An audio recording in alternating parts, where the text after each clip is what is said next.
صلی اللہ علی محمد صلی اللہ علیہ وسلم۔ اعوذ باللہ من الشیطان الرجیم، بسم اللہ الرحمن الرحیم، والصلاة والسلام علی رسولہ الکریم۔ بخاری شریف کتاب الجماع والامامہ جاری ہے، اور آج بھی اس میں ایک حدیث ہوگی جس کے مختلف کچھ الفاظ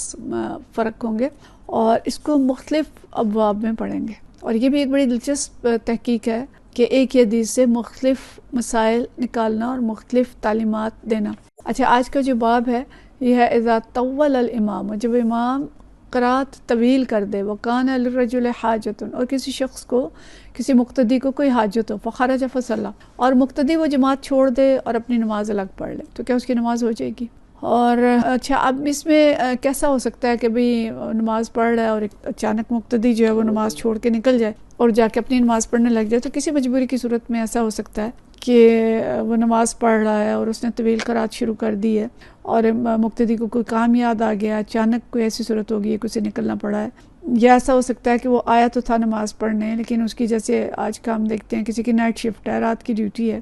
اس نے سوچا میں عشاء کی نماز پڑھ کے باجماعت نماز پڑھ کے جاتا ہوں، اور وہ نماز میں آیا اور امام صاحب نے لمبی قرات شروع کر دی، تو وہ اگر پوری نماز ان کے پیچھے پڑھے گا تو اس کی تو ڈیوٹی یعنی خراب ہو جائے گی، وہ ٹائم پہ پہنچ نہیں سکے گا۔ تو کیا اس کو اجازت ہے کہ وہ چھوڑ دے اور اپنی نماز پڑھ لے؟ یا اسی طرح کو فجر کے وقت آیا، اس نے ڈیوٹی پہ جانا ہے، تو کیا وہ چھوڑ کے نماز اپنی الگ نماز پڑھ سکتا ہے؟ اتنی گنجائش ان کے اندر ہے یا نہیں ہے؟ آئیں دیکھتے ہیں اس کو۔ تو حدیث جو ہے 668 اور 669 دو حدیث اس باب میں ہیں۔ پہلی جو ہے یہ تو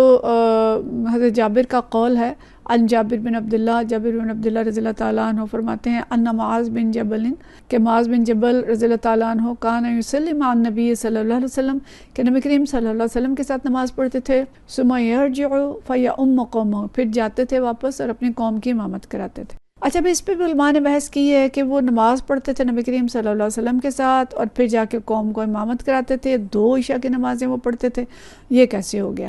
تو اس پہ بحث کی ہے علماء نے کہ ہو سکتا ہے کہ جو وہ نبی کریم صلی اللہ علیہ وسلم کے ساتھ پڑھتے تھے وہ فرض پڑھتے ہوں، فرض کی نیت سے، اور جو جا کے پڑھاتے تھے اپنے لوگوں کو اس میں ان کی اپنی نماز کی نیت نفل کی ہو، اور جو لوگ پڑھ رہے ہیں ان کے پیچھے فرض پڑھ رہے ہیں۔ اور اس پوری پہ بہت بحث کی ہے کہ یہ کیسے ہے کہ امام نفل پڑھ رہا ہے تو لوگوں کا فرض ہوگا، اور پھر بعض کہتے ہیں کہ نہیں، جو نبی کریم صلی اللہ علیہ وسلم کے پیچھے پڑھتے تھے وہ ثواب کے لیے نفل کی نیت سے پڑھ لیتے تھے، اور اپنے جا کے محلے میں وہ فرض پڑھ کے اور جماعت کراتے تھے۔ واللہ عالم، اس میں جو بھی صورتحال ہے یہ علماء کی بحثیں ہیں، لیکن عملاً یہ ہوتا تھا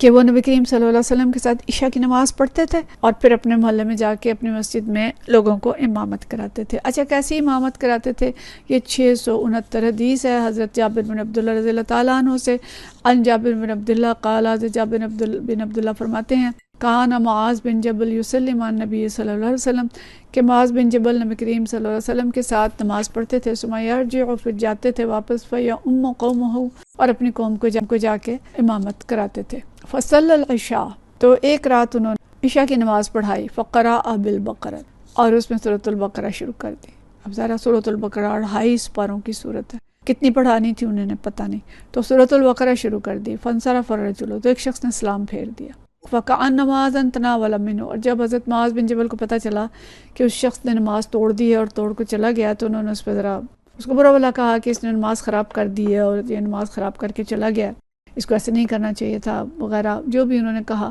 مطلب اس کو کچھ انہوں نے برا بھلا کہا۔ فبلغ النبی صلی اللہ علیہ وسلم، تو جب نبی کریم صلی اللہ علیہ وسلم کو اس چیز کی خبر پہنچی، آپ کو پتہ چلا، فقالا، تو آپ صلی اللہ علیہ وسلم نے فرمایا فتان فتان فتان، کہ اے معاذ، آپ لوگوں کو فتنہ میں مبتلا کرنے والے ہیں، فتنہ میں مبتلا کرنے والے ہیں، فتنے میں مبتلا کرنے والے ہیں۔ 3 دفعہ یہ الفاظ آپ نے فرمائے، ثلاث مرار، اوقال، یا آپ نے فرمایا فاتنن فاتنن فاتنن، یعنی یا فاتن کہا یا فتان کہا۔ اب یہ راوی کہہ رہے ہیں کہ دونوں میں سے کوئی ایک الفاظ جو تھے وہ آپ نے استعمال کیے۔ وہ امرہ بسورتین، اور آپ صلی اللہ علیہ وسلم نے ان کو 2 صورتیں پڑھنے کا حکم دیا، من اوساط المفصل، اوساط المفصل میں سے 2 صورتیں پڑھ لیتے، یعنی آپ نے یہ سورۃ البقرہ کیوں پڑھی؟ اوساط المفصل میں سے 2 صورتیں پڑھ لیتے۔ اور قال، عمر اور عمر کہتے ہیں لا احفظہما کہ انہوں نے تو بتایا تھا کہ یہ 2 صورتیں کون سی ہیں لیکن مجھے یاد نہیں رہا۔ اچھا، اب یہ حدیث جو ہے بڑی اہم حدیث ہے اور اس سے ہمیں دین کی روح کا پتہ چلتا ہے کہ دین کو آسان بنایا گیا ہے، اور نماز ایسی چیز نہیں ہے کہ اس کے ذریعے لوگوں کو فتنے میں مبتلا کر دیا جائے اور لوگ تکلیف میں پڑ جائیں۔ اور اس لیے آپ صلی اللہ علیہ وسلم نے فرمایا کہ آپ کو سورۃ البقرہ پڑھانی چاہیے تھی، اس سے لوگ فتنے میں پڑ جائیں۔ آپ نے لوگوں کو فتنے میں ڈال دیا کہ اب وہ نماز چھوڑ کے جائیں گے تو ظاہر ہے ان کے لیے ایک کھٹک بھی ہوگی اور ایک آزمائش بھی ہوگی کہ وہ پوری نماز پڑھیں کہ نہ پڑھیں۔ تو آپ کو کیا کرنا چاہیے تھا کہ اس آیت مفصل میں سے کوئی صورتیں پڑھا دینی چاہیے تھی۔ اچھا، یہ ہمیں پتہ ہے کہ جو سورۃ الحجرات سے آخر تک جو صورتیں ہیں ان کو مفصل کہا جاتا ہے۔ اس کے بھی 3 حصے ہیں، اور اس میں سے پہلا حصہ طوال المفصل ہے، یہ سورہ حجرات سے سورہ بروج تک ہے، اور سورہ بروج سے سورہ بینہ تک جو حصہ ہے اس کو اوساط المفصل کہتے ہیں، اور سورہ بینہ سے آخر تک جو ہے اسے قصار المفصل کہتے ہیں، قصار مفصل۔ تو یہ یعنی جو مفصل قرآن کا حصہ ہے، آخری منزل ہے جو، تو اس کے بھی آگے 3 حصے ہیں، جس میں سے آپ نے فرمایا کہ اوساط المفصل یعنی سورہ بروج سے سورہ بینہ تک کی جو صورتیں ہیں ان میں سے کوئی 2 صورتیں آپ پڑھ لیتے، یعنی ایک رکعت میں 2 صورتیں پڑھ لیتے یا 2 رکعتوں میں 2 صورتیں پڑھا دیتے جو بھی مراد تھی، تو مطلب یہ ہے کہ یہ والی صورتیں پڑھاتے، سورہ بروج سے بینہ تک کوئی صورت پڑھا لیتے، عشاء کی نماز میں اتنی لمبی نماز نہ کریں۔ تو لوگوں کو نماز پڑھانے میں مقتدیوں کا خیال رکھنا چاہیے اور قرأت میں تخفیف کرنی چاہیے۔ آگے بھی یہ حدیث پڑھتے ہیں، پھر اس پہ ہم مزید بات کریں گے۔ حدیث یہی ہے اور باب تھوڑا مختلف ہے، یعنی حدیث اس سے ملتی جلتی ہے۔ تخفیف الامام فی القیام و اتمام الرکوع والسجود، امام قیام میں تخفیف کرے اور رکوع و سجود مکمل کرے، یعنی قیام میں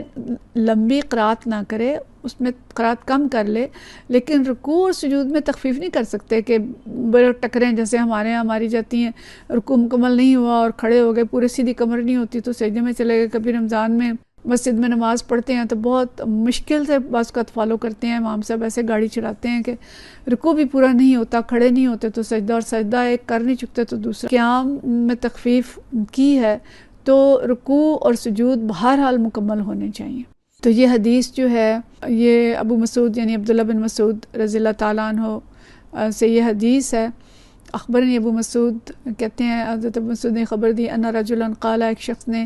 کہا واللہ یا رسول اللہ صلی اللہ علیہ وسلم کہ اللہ کی قسم یا رسول اللہ صلی اللہ علیہ وسلم انی لتأخر عن صلاة الغداۃ من اجل فلان، کہ میں فجر کی نماز میں فلاں آدمی کی وجہ سے پیچھے رہ جاتا ہوں، مما یطیل بنا، کہ وہ ہمیں طویل قیام کراتے ہیں۔ فما رأیت رسول اللہ صلی اللہ علیہ وسلم، کہتے ہیں میں نے نہیں دیکھا نبی کریم صلی اللہ علیہ وسلم کو فی موعظۃ اشد غضبا منہ یومئذ، کہ واعظ و نصیحت کے وقت آپ صلی اللہ علیہ وسلم کبھی اتنے زیادہ غصے میں آئے ہوں جتنا میں نے اس دن غصے میں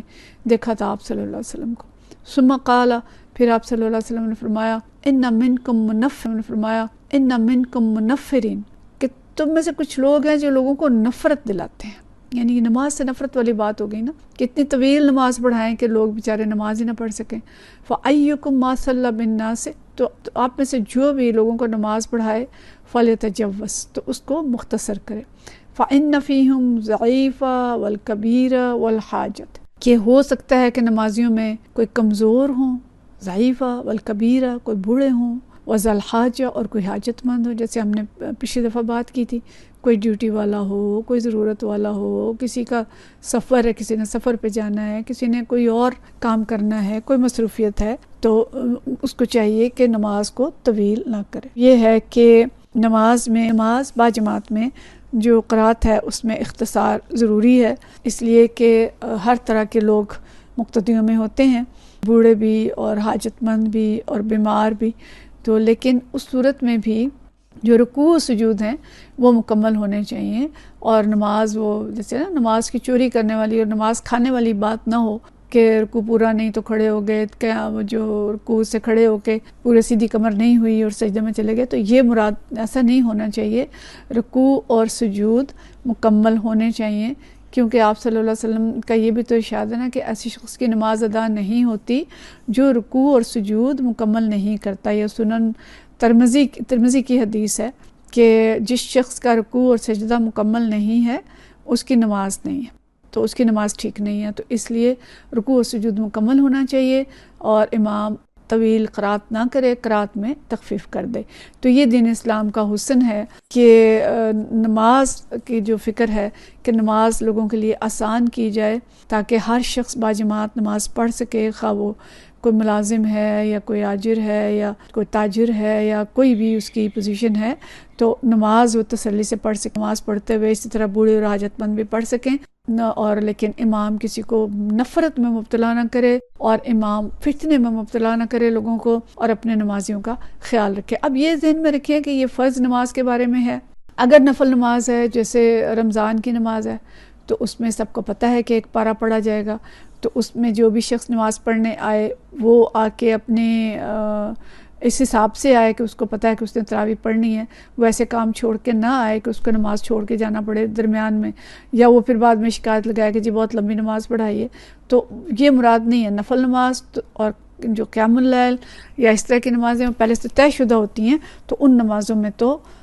مقتدی جو ہیں وہ اپنی ضروریات خود مؤخر کریں گے اور اسی حساب سے نماز پڑھنے کے لیے آئیں گے. لیکن فرض نماز جو معمول کی اور روز کی نماز ہے اس میں امام جو ہے وہ مقتدیوں کا خیال رکھے گا، انہیں فتنے میں مبتلا نہیں کرے گا، انہیں تکلیف میں مبتلا نہیں کرے گا. نفرت یعنی ایسا نہیں ہوگا کہ جو نماز سے ان کو نفرت دلانے والا ہو. آخر دعوانا ان الحمدللہ رب العالمین.